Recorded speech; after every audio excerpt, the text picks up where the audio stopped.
Hello and welcome to China and the New World. I want to talk to you about China's relationship with Africa and with the global South in general. Oftentimes, Western mainstream media lobs accusations at China of debt trap diplomacy. Is it true? Well, very recently, and I mean a few days ago, China erased the debt for 17 African nations whose loans were already at 1 or 0% interest.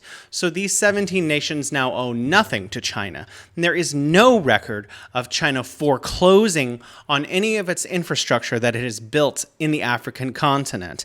I want to outline a couple of projects specifically that China has built in Africa to demonstrate China's intentions for the African continent and for the global South in general. Number one, the African Union headquarters in Ethiopia. This was a building that was constructed in 2012 and cost $200 million US, was entirely donated by China to Africa as the headquarters of the African Union. This is in Ethiopia, and very recently, as of last year and this year, China also donated completely the facilities, which are still under construction and will be finished in December of this year, 2022, the Center for Disease Control and Prevention, also in Ethiopia, a few miles from the African Union headquarters. Both complexes cost more than $1 billion yuan to build, and both complexes were built by China as a gift for Africa. So not only is the African Union headquarters a gift, but also the Center for Disease Control and Prevention is a gift to Africa from China. There are no loans involved. There is no interest involved.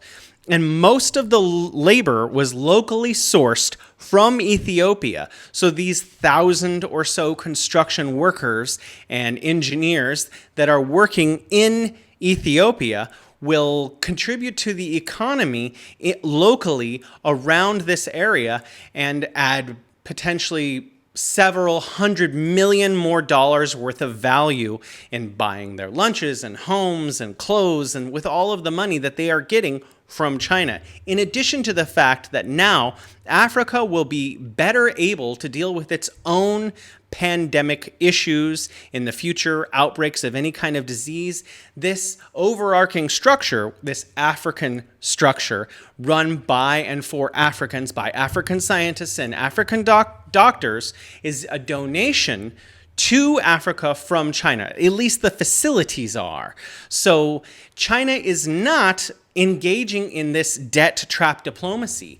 The debt trap diplomacy that Europeans and Americans, Euro-Americans are talking about is more applicable to the World Bank, to Euro-American investments, wherein they go in and the World Bank demands that the global South, nations in the global South, change their internal infrastructure, their internal economics and governing structures to be in line with what the World Bank, with what Europeans think the internal structure of African nations should look like in order to qualify for loans.